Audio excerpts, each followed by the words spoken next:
자, 강의를 시작하도록 하겠습니다. 저는 이양수 회계사고요. 이 반은 IFRS의 주요 계정 과목별 회계 처리와 세무 실무라는 과정입니다.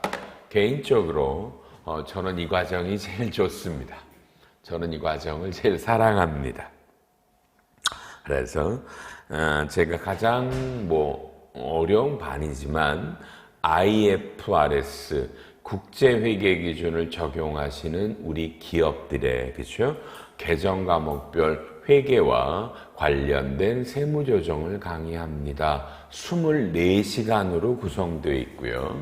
교재는 제가 집필한 3일 인포마인에서 출간한 요 교재로 합니다. 여러분, 요 교재가 필요하십니다. 구매하셔서 이 수업을 들으셔야 됩니다. 자, 칠판을 잠깐만, 교과서는 여러분, 일단 17페이지를 펴놓고 시작할 거니까, 17페이지를 일단 피시고요. 피셨으면, 칠판을 잠깐만 봐주십니다. 칠판을요. 자, 여러분. 저희 아이파라는 학원은 굉장히 전문 학원이죠. 그래서 지금 현재 IFRS라는 국제회계 기준에 대한 강의를 여러분 우리는 이렇게 구성하고 있어요. 제일 먼저 입문이라는 반이 있습니다. 입문은 16시간 동안 강의를 하죠. 입문 실제로는 기초죠. 그러니까 조심하실 건 이거는 회계학을 처음 배우시는 분들이 듣는 수업이 아닙니다. 회계학을 처음 들으시는 분들은 알기 쉬운 그죠? 기초회계 실무라는 반이 따로 있어요. 우리 전훌 제목이 전 직원이 함께하는 알기 쉬운 회계 실무라는 반이 정말 평생 처음 회계학을 듣는 분들이 듣는 반이에요. 그러니까 그게 아니라 이미 회계학을 어느 정도 수업을 듣고 알고 또 IFRS를 하는 그 회사에 지금 현재 재무팀 쪽에 입사하신 분들 그런 분들이 듣는 게 입문이에요. 생기처 절대로 아니에요. 그 다음에 중급이라는 수업에 강의를 합니다. 중급은 24시간을 강의하고요. 가장 하이라이트가 이거죠.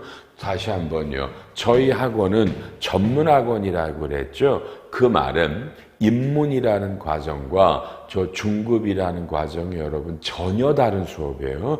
전혀 다른 난이도입니다. 그래서 대충 비슷하겠지 울고 나가십니다. 중급 어렵습니다. 가장 하이라이트 반이고요. 당연히 고급이 있습니다.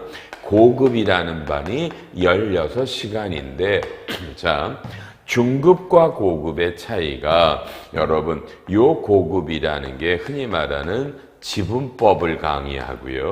연결을 강의하고요. 거기에 합병과 분할을 강의하는 겁니다. 합병과 분할을요. 요런 것만 따로 특화돼서 강의하는 게 고급입니다. 다시 한번 요거는 동일한 책입니다. 교재가 제가 쓴 한 권의 책으로 입문과 중급을 당연히 나눠서 하고요. 요거는 제가 아니라 우리 신현결 교수님이 쓰시는 고급 회계라는 책으로 강의를 할 거고요.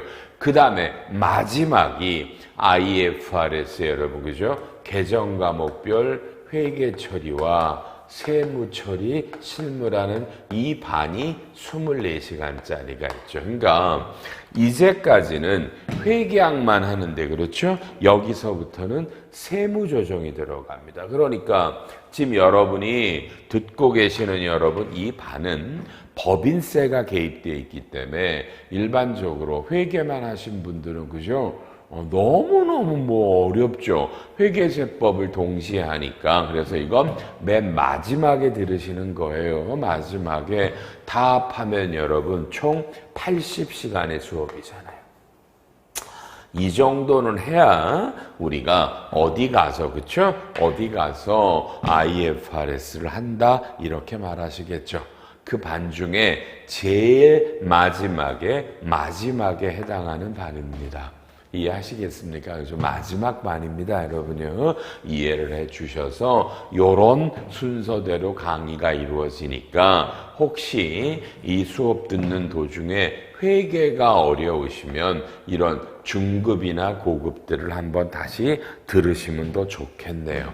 그러시죠? 일단 이 반은 어쨌든 굉장히 어려우실 수 있으실 것 같아서 IFRS의 중요한 회계 처리와 거기에 관련된 세무조정을 강의해 드립니다. 자, 그럼 이제부터 진도를 하죠. 자, 17페이지에 여러분, 그쵸?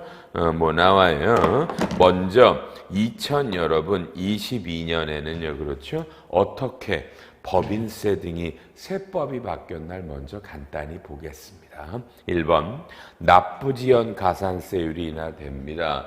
그죠? 모든 세법에서 세금을 늦게 내면 납부지연이라는 가산세를 내죠.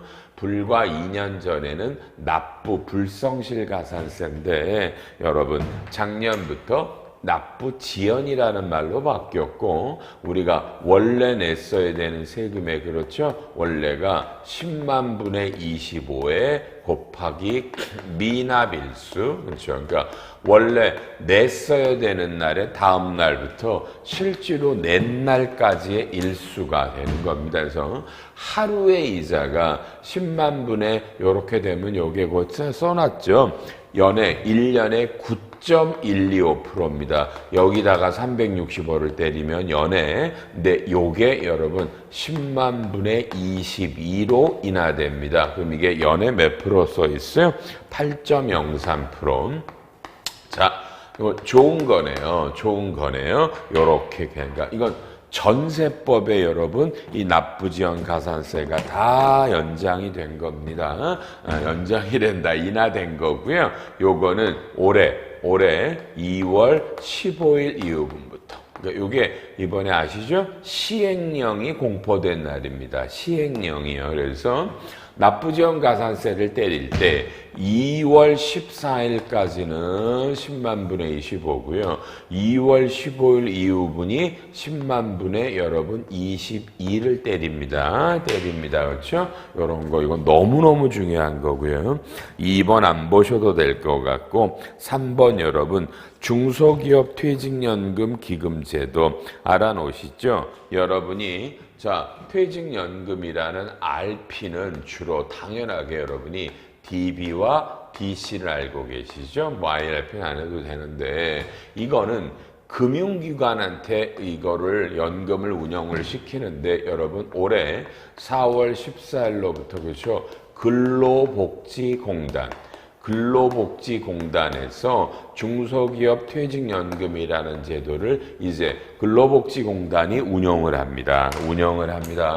이게 새로 신설된 겁니다. 모법은 그쵸? 근로자 퇴직급 이게 원래 모법이 근로자 퇴직급여 보장법이니까 근로자 퇴직급여 보장법이라는 여러분 요 모법이 올해 4월 14일부터 새로운 근로복지공단이 운영하는 중소기업 퇴직연금이 나오니까 법인세법에는 여기다가 가입해도 당연히 선금이다라는 조항이 법에 추가돼야 되겠죠.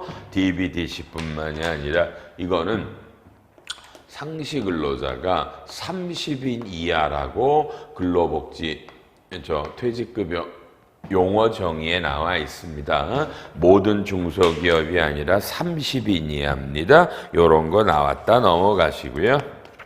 다음에 4번 주식 매수 선택권을 행사하시면 이 스탁 옵션이죠. 이거에 나중에 이건 제가 열심히 강의를 할 건데 선금으로 인정이 되는데요. 근로복지기본법 39조에 우리사주 매수 선택권이라는 게 있습니다.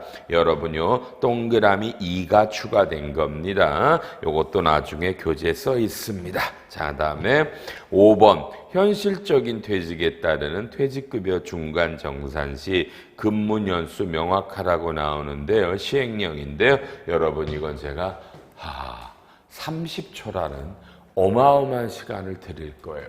여러분 정독하세요. 제가 보통 강의할 때 이건 중요하죠. 밑줄 칩시다. 이럴 수 있잖아요. 그렇죠. 보통 밑줄 칩시다. 근데 얘는요. 밑줄이 제 주장이에요. 밑줄이 500개짜리입니다. 가장 중요하다라는 겁니다. 한번 일단 아무 선입견 없이 읽어보세요. 읽어보세요. 자, 저 30초 빠져나가요. 저 보지 말고 책을 읽으세요.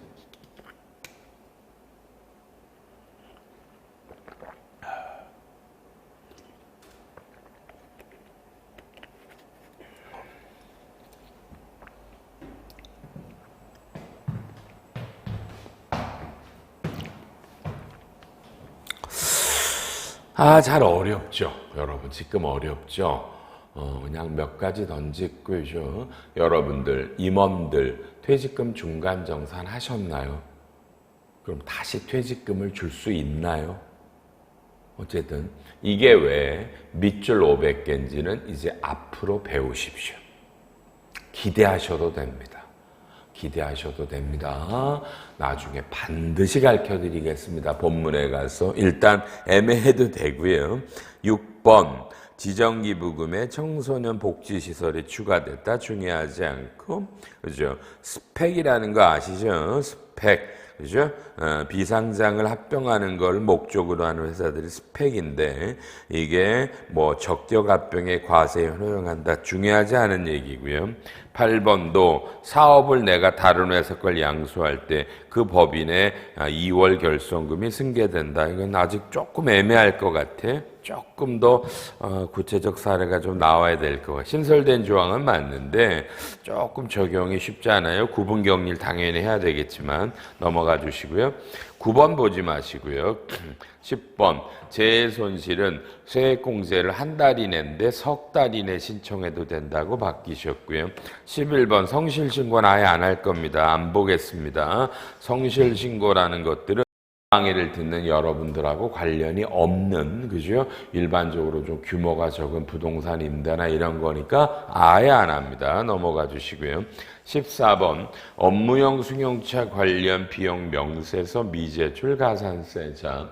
업무용 승용차 같은 걸 하면 명세서를 만드셔야죠. 비용을 취합하죠. 비용을 취합하는 명세서인데 이거를 안 내면 이제 그 비용과 관련해서 손금 인정받은 금액의 1%라는 가산세를 신설했습니다. 자, 최근에 이 기사들이 또 어마어마하게 나오잖아요. 여러분 뭐라고 나와요? 이렇게 나오죠. 그죠? 이렇게 나오죠.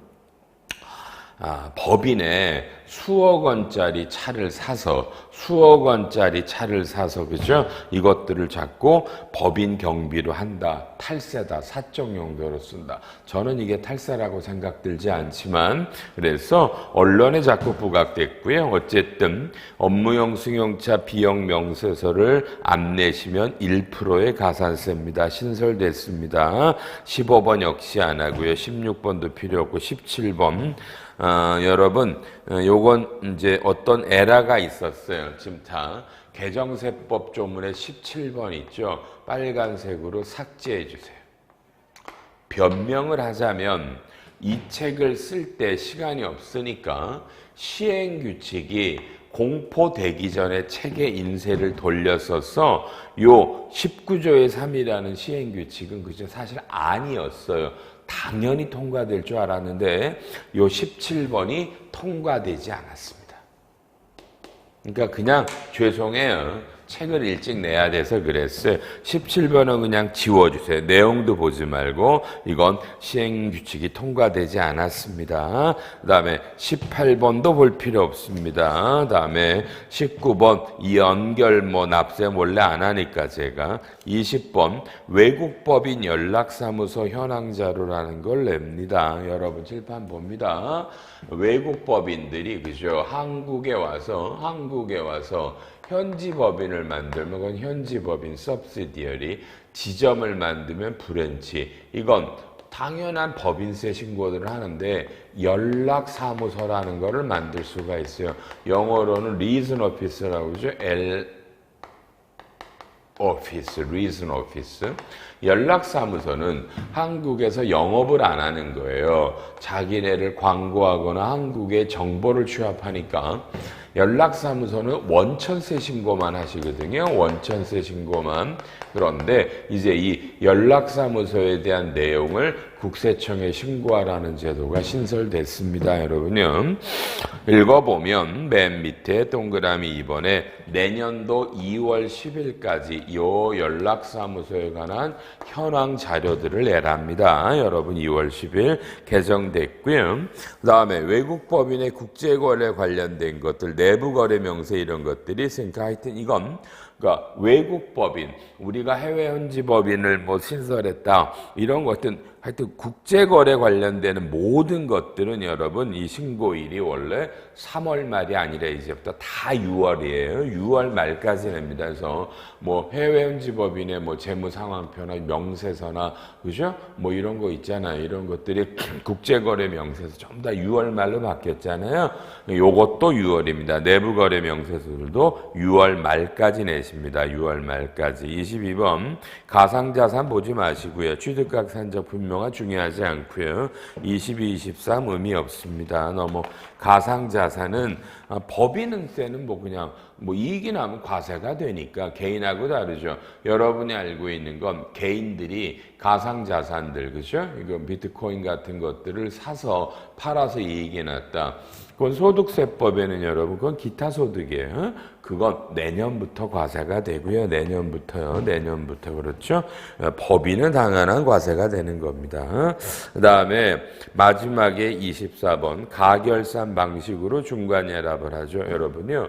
올해 6개월 실적을 갖고 가결산을 8월 말에 중간예납을 들어가면 여러분 어떻게 돼요? 이거를 중소기업 판정을 해야 되잖아. 그럴 때는 올해 6개월치를 1년으로 곱하기 2해서 환산해서 환산한 매출액으로 그 중소기업 판정 기준 있죠? 그거를 적용하라는 게 그냥 뭐 당연한 건데 좀 너무 늦게 나온 거 아닌가 이런 생각은 있네요. 해주시면 되고요. 자, 10초, 15초 여러분 대답. 여러분 혹시 이게 올해 여러분 법인세법이 개정된 건데 대답. 별로 마음에 와닿는 개정이 있어 없어요? 빨리. 잘 없죠? 그러니까 법인세법은 매년 그렇지만 중요한 거는 별로 바뀌질 않죠. 자, 이제부터 조세특례제한법은 꽤 많이 바뀌어요. 1번 창업중소기업 여러분하고 상관없어요. 생계형이라고 그래서 여러분 상관없고요. 2번도 하지 마요. 제가 여기서 알뜰주유소인데 맨 끝에 개정안이라고 돼 있죠. 통과 여부를 확인하라는 건 여러분 이건 지금 이 강의를 하는 이 순간에도 여러분 세법이 새로운 개정안이 올라가 있어요. 임시국회. 그러니까 원래 법은 작년 12월에 통과되잖아요. 공포되는데 요놈은 그 이후에 새로운 세법안이 또 올라간 건데 이 강의하는 시점까지도 아직 통과 안 됐어요. 그러니까 연말에는 한번 다시 보시는데 제 생각에는 통과될 거로는 보는데 이 수업 대상들하고 좀 안 맞을 수 있어요. 알뜰주유소라 넘어가시고요. 상생입니다. 상생 결제하면 세액공제를 해주시는데 세액공제 요건이 좀 단순화됐습니다. 중요하지 않아서 읽어보시고요. 또 4번에 상생을 어떤 기금에 출자하면 투자금액의 출연금액의 10%를 세액공제해 주는데 그렇죠? 거기에 뭐예요? 거기에 뭐냐, 그렇죠? 동그라미 그 4번에 가면 중소기업 협동조합법에 따른 것들 여기도 추가됐다라만 놓으시고요. 자, 이제부터 5번 국가전략기술. 와, 먼저 29페이지 오른쪽 맨 밑에 4번 국가전략기술을 여러분 5초만 한 번만 읽어보세요. 읽어보세요.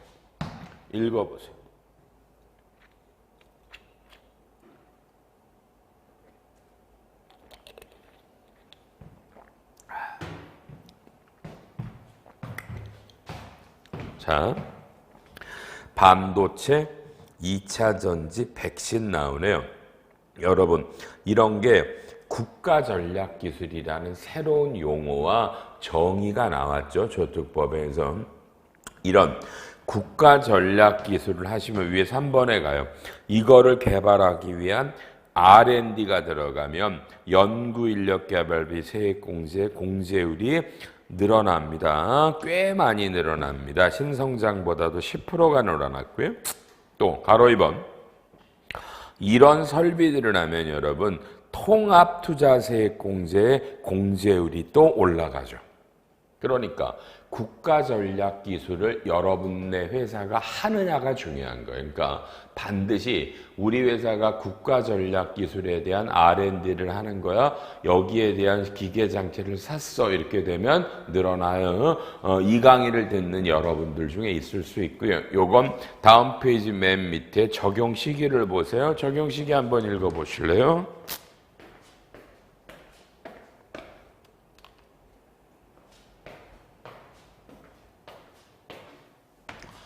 적용 시기에 보면 여러분 이건 작년 7월이죠. 작년 7월부터 2024년까지입니다. 아셨습니까? 이건 건 작년에 그러니까 이미 2021년 세무조정할 때 6개월이 해당이 됐었으니까 작년도 세무조정계약서를 보시고 우리 기업이 국가전략기술과 관련한 R&D와 통합투자세액공제가 있나를 확인하시면 되겠네요. 그 다음에 그럼 이제 이부터 6번, 7번 이런 거 안 해요. 이거 읽어보 해당되시는 분만 읽는 거라 너무 그래서 8번도 안 하고요. 9번 중소기업의 ESG 교육 비용이 그죠? R&D 연구인력개발세액공제 대상에 추가됩니다. ESG라 그래서 뭐 요새 제일 화두가 되는 단어죠. 아직도 전 잘 모르겠어요. 늙어서 ESG가. 근데 뭐 ESG라는 말이 워낙 많이 나오니까 ESG를 경영을 하기 위해서 우리 임직원들을 교육을 합니다. 연구인력개발비 세액공제 추가되고 하면 많이 되는데 여러분 중소기업만 가능한 거고요. 10번 연구인력을 정부로부터 돈을 받아서 R&D를 투자하면 그죠? 입금불 산입하죠. 그 조항이 그냥 적용기한이 연장된 겁니다. 똑같고 기한이 연장된 거고요. 11번은 기술 이전은요. 기술 이전은요 뭐예요? 자, 이건 여러분이 갖고 계시는 그렇죠? 특허권들을 남한테 팔면 이익이 생기잖아. 이 법인세는 여러분요 50%를 감면해 주는데 중소중견기업만 이번에는요 이 특허권을 파는 게 아니라 그죠? 파는 게 아니라 뭐라는 거야? 빌려준 거야. 대여한 거야. 아셨어요? 이럴 때는 중소기업만 25% 감면인데 올해부터는 중견기업도 감면을 해주겠답니다. 보시고요.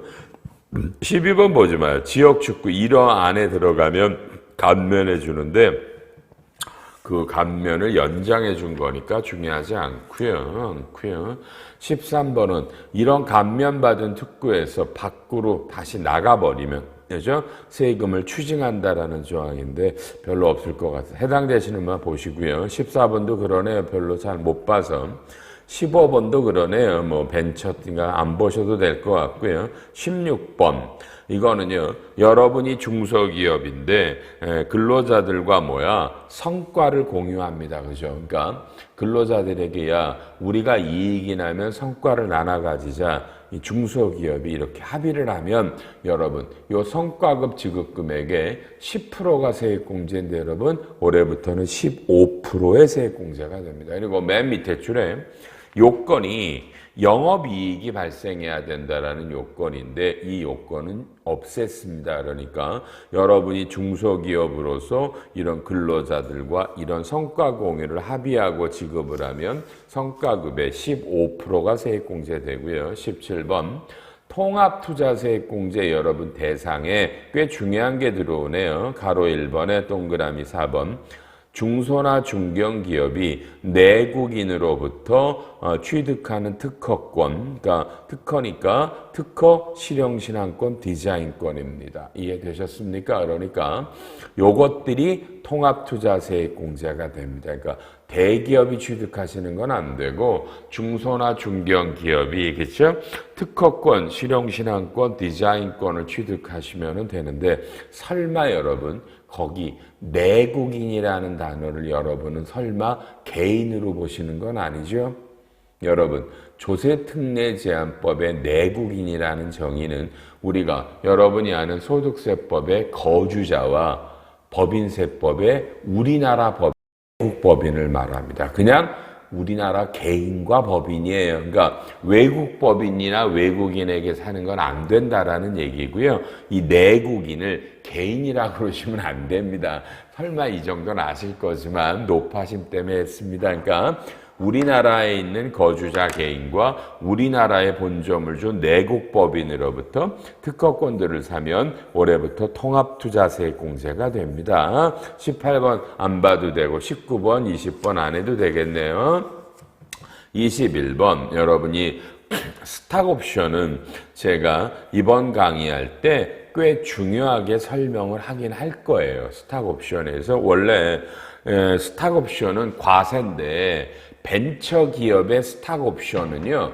그죠? 원래 3천만 원 비과세 있었죠. 연간. 이게 가로 이번에 5천만 원으로 확보가 됐습니다. 5천만 원으로 확보되고 위에 가로 1번은 이 비과세 혜택들을 받으시는 분이 벤처기업의 임직원이 아니라 이제 벤처기업이 30% 이상을 출자한 자회사의 임직원들도 이런 스탁옵션 혜택을 보니까 확대되고요. 여러분은 동그라미 3번, 4번에 이런 거 좀 어려우세요. 선금 인정이다, 뭐 과세 이연이다. 그래서 요거는요. 뒤에 본문에 스탁옵션에 가서 제가 벤처기업이면 스탁옵션이 근로인데 이거를 양도소득세로 과세를 이연할 수 있구나. 그럴 때 손금 인정이 어떻게 되나 가르쳐 드릴게요.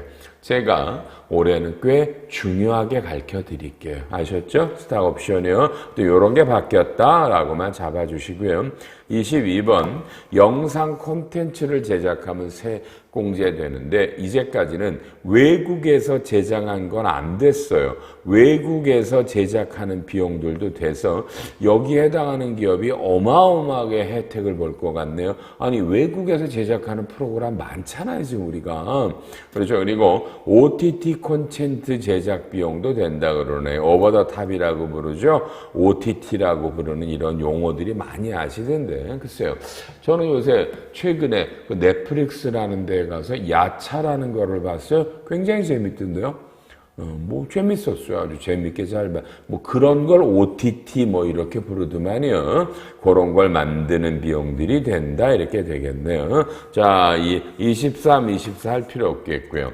25번 설비 투자 자산의 가속 상각이라는 게 있는데 이게 기계 장치를 사선 여러분 뭐예요? 조금 감가상각을 조기에 시켜주는 특례 제도가 있는데 자 여러분 뭐야? 보니까 안 하더란 거야 아무도. 그렇죠? 그래서 이 제도는 이제 없어졌어요. 26번 경력 단절 여성을 여러분이 고용하시면 어떻게 돼요? 이건요. 그렇죠? 30%의 세액공제를 해주거든요. 중견은 15%고요. 중견은 15%. 그러니까 중소기업은 30%, 중견은 15% 해주는데 여러분 이게 경력 단절 여성이 원래 월급을 받던 분이 결혼, 임신 등으로 출산 등으로 회사를 그만두고요. 원래 요건은 퇴직하고 석 달 이내 다시 들어오는 걸 말하거든요. 근데 뭐 2년으로 바꿨죠. 그러니까 애를 출산함에 따라 회사를 그만둔 여성이 애를 낳고 나서 2년 있다가 다시 우리 회사에 들어온다. 그죠? 그러면 요게 경력 단절 여성이고 요 분은 저 소득세법에 따르는 감면을 받고 연말정산할 때 법인은 30이나 15%의 세액공제를 받습니다. 중소중견기업만 되는 거죠. 대기업은 안 되고요. 27번 너무 잘 알죠? 고용증대세액공제가 뭐예요? 청년 장애인 60세 이상이 이미 작년부터 2021년부터 어떻게 됐어요? 이게 늘어나는 분을 지방에서 늘어난 분들은 100만 원씩 공제가 늘었죠. 그죠? 그러니까 이건 소급 적용이었어요. 2022년 여러분 2년간만 한시적으로 지방에서 청년과 장애인 60세 이상이 늘어나면 100만 원이 공제됩니다. 고용증대세액 공제. 여러분 에브리바디 칠판 여러분. 자 여러분 제가 정말인데 태어나서요 이 고용증대 세액공제처럼 어려운 세법을 제가 본 적이 없네요. 이거. 질문도 너무 많이 들어오고 그렇죠? 그래서 어려운 세법임에 맞아요. 이게 저특법 29의 7조가. 그래서 너무들 많이 물어보고 그래서 제가 3월 달 같은데 제가 나름 바빴는데 3일간 정말 아무 일도 안 하고 이것만 원고를 써서 여러분에게 강의하고 했던 기억이 나네요. 그래서 자, 우리 책에도 원고는 붙어 있습니다. 다만 저희 아이파 자료실에 가면 고용증대세액공제라는 강의가 있고요. 교재가 20페이지예요. 그냥 그걸 차라리 다운받으세요. 우리 책보다 좀 뒤에 첨부 자료가 더 많아요. 그걸 다운받으셔서 그죠? 동영상 강의가 3시간짜리가 있어요. 그걸 들으세요. 그런 건 뭐 그러면 고용증대세액공제는 좀 충분히 이해가 되실 거예요. 그래서 고용증대세액공제처럼 여러분 진짜 이게 어려운 걸 제가 본 적이 없다니까. 여러분 너무 어려워요. 3시간짜리의 동영상 강의와 첨부되어 있는 20페이지짜리 원고를 보고 하시면 좋겠네. 아셨죠? 하세요. 고용증대세액공제는요. 오른쪽에 28번 안 해도 되고요. 29번 이런 것도 연장되는 것들이 많은 것뿐입니다. 그 다음에 30번에 사회보험료다. 사회보험료인데 사후관리다라고 돼 있죠. 그래서 이제까지보다 조금 추가되는 그냥 과세가 좀 추가되는 게 사후관리가 늘어났다 이렇게 보시면 되겠고요. 나머지 중요하지 않고요. 31, 32, 33 너무 그냥 특수한 것들이라 여러분 여기 해당하는 것들만 쭉 보시면 되겠네요. 41번으로 가요. 41번. 본사 지방 이전 세액 감면입니다. 여러분 저특법 63의 2조가 여러분이 본사를 수도권 밖으로 이전하시면 감면을 해줘요. 본사를 이전하는 거예요. 공장 아니고요. 공장은 저특법 60조고요. 63의 2조가 본사를 이전하는 건데 이제랑 달리 뭐가 있다 그죠? 본사를 이전하는 요건이 하나 좀 됐어요. 뭐냐면 이전하면서 추가적으로 들어가는 금액이 10억 이상이어야 되고요. 본사에 근무하는 분이 20명 이상이라는 이 두 가지 요건이 신설됐어요. 그러니까 무조건 수도권 밖으로 서울, 인천, 경기도 밖으로 본사를 이전해도 되는 게 아니라는 거죠. 그런 거, 요 요건은 따지셔야 될 것 같아요. 다음에 42번에 중소기업을 지원하는 지역에 보령 슈퍼제이 농공단지가 추가됐다. 아유 좋고요. 그 다음에가 43번 이건 일머리 종료됐다라는 말은 이 법이 폐지됐다는 거죠. 이 규정이요. 별로 사람이 안 쓰더라는 얘기입니다. 44번 착한 임대인 아시죠? 하도 코로나 때문에 어려우니까 집주인이 임차인에게 임대료를 좀 줄여주는 겁니다. 그렇죠? 다만 요 소상공인인데 거기에 여러분 5번 오른쪽에 5번 그렇죠? 폐업한 임차 소상공인 요 5번이 추가된 겁니다. 5번 이해해 주시고요. 5번이 그다음에 특도롱 46번 여러분에게 너무 중요하죠. 미환류 소득에 대한 법인세를 따질 때 차기 환류 적립금을 설정합니다. 미환류 소득에 대해서 그러니까 올해 번 돈의 일정 금액을 기계나 사람 인건비에 투자해야 되는데 안 한 거죠. 그럼 원래 20% 세금을 내는데 세법이 원래 1년 기간을 줬죠. 올해 투자 안 한 거를 내년 1년에 투자하거나 월급을 올리면 봐줄게 했어요. 이게 차기환류 적립금인데 이거를 2년으로 연장해 준 거예요. 그러니까 이게 2021년부터 바뀌었거든요. 그러니까 2021년에 미환류 소득이 떴어요. 100억이. 그러면 이걸 2022년, 2023년까지 더 많은 돈들을 투자와 임금을 올려라. 그러면 2년까지 사용하고 2년까지도 사용 안 하면 그때 20% 세금을 내라. 1년이 2년으로 간 거예요. 굉장히 중요한 것 같고요. 다음 47번도 요게 그쵸? 미완료 소득할 때 항상 문제가 되는 게 그 각 소득에서 공제하는 법인세, 지방세 정의가 하도 애매해서 유권 해석은 있었지만 이번에 그냥 우리가 법인세 신고할 때 해서 제대로 내는 거 그쵸? 진짜 계산해서 내는 법인세와 지방세라는 게 명문화됐고요. 연간 8천만 원은 1년 안에 입사한 분은 연 단위로 환산해서 8천만 원을 따져라 이런 말이 나왔습니다. 나머지 것들도 뭐 별로 중요한 거 없고 오른쪽에 53번 기업이 운동 경기부를 만들면 세액공제를 해주죠. 운동팀들 운영하면 그렇죠? 그 대상에 넘어가서 좀 종목이 늘었고요. 뭐 하도 다 디테일하니까 그리고 가로 2번에 e스포츠 경기부 그렇죠? 가로 2번에 e스포츠 경기가 추가됐습니다. 가로 2번이 추가된 것 같고요.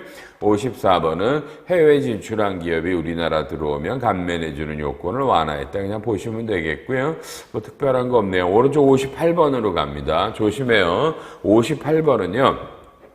작년 12월에 개정된 게 아니라 여러분 그죠? 작년 8월 10일 날 개정이 돼서 적용된 거예요. 그러니까 잘 모르시네요, 여러분요. 다음에 용역 제공자에게 용역 제공과 관련된 사업장을 제공하는 자는 제공자에 관한 자료를 수익금액, 소득금액이 발생하는 달에 다음 달 말일까지 세무서장에게 제출해. 이게 원래 지금부터 보시는 사람들은 1년 거에 대한 자료를 내년 2월에 신고하셨거든요. 1년 있다 신고하는데 이걸 이번 달 거를 다음 달 말에 월별로 신고합니다. 어떤 분일까요? 넘기면 대리운전, 그죠? 소포 배달, 간병, 골프장 캐디 굉장히 많죠. 우리가 뭐 택배기사님들, 대리기사님들, 골프장 캐디님들 이런 분들에게 이런 돈들을 주는 회사는 주고 그 다음 달 말까지 누구에게 얼마 줬다 이런 걸 내야 되고요. 가로 이번에 이걸 내시면 한 사람당 300원, 연 토탈 200만 원까지 세액공제. 이 세액공제가 신설이 된 겁니다. 그러니까 작년 연도 중에 법이 바뀌니까 잘 몰랐던 거예요, 사람들이. 그렇죠? 그러니까 이거 2021년분부터 세액공제가 됐었던 거예요. 그 다음에, 그렇죠? 59번, 거꾸로 이런 자료를 안 내면 과태료를 냅니다. 과태료를 냅니다. 아셨죠? 해주시고, 뭐, 나머지 거 별로 없네요. 쭉쭉쭉 벗어대시고 넘어가셔서, 마지막 67번. 공사부담금으로 투자세액공제 중복 지원이 여러분 배제됩니다. 자, 이거는 뭐냐면, 여러분이 뭐 그냥 그죠? 지역 난방공사라고 그럴게요. 지역 난방공사하면 어떻게 될까 이런 거죠. 제가 어떤 빌라를 신축했어요. 난방을 끓여오려면 지역 난방공사에다 얘기를 해서 그죠? 아파트나 빌라를 지을 때 관을 묻죠. 이 관은 우리가 부담하는 거예요. 실수요자들이. 그러면 지역 난방공사는 실수요자들이 이 관 묻는 비용을 주거든요. 그럼 이걸 지역난방공사는 그 돈을 받아서 관을 묻었잖아요. 이게 공사부담금인데 이 관을 묻은 거에 대한 여러 가지 투자세액공제들을 이제까지 받아왔는데 공사부담금 남한테 받아서 투자한 건 그죠? 투자세액공제를 받으면 안 된다라는 조문이 조특법 127에 들어왔습니다. 자, 아이고야. 여러분 말하는 것도 힘들어 죽겠네. 다 같이 어마어마하죠? 어마어마하게 많은 조특법의 개정이 있습니다. 여러분 그냥 이 개정들 중에 여러분 회사랑 관련된 것들만 잘 챙겨서 보시면 되겠네요. 첫째 시간은 이렇게 2022년에 개정된 세법들을 갖고 여러분을 모셨습니다. 아셨죠? 이제 다음 시간부터는 여러분 설명했죠? 이번 시간은 여러분이 베테랑임을 전제로 강의가 이루어집니다. 그래서 기본적으로 법인세 어떻게 계산해요? 세무조정이 뭐예요? 소득처분이 뭐예요? 여러분 이런 얘기 안 해요. 바로 개정 과목별의 회계와 여기에 세무조정을 위주로 할 겁니다. 그러니까 일단 페이지는 그냥 59페이지를 펴놓으시고요. 하여튼 이번 반은 전문반이라 어렵게 진행이 될 거다. 24시간 동안 정말 잘 버티시기만을 바랍니다.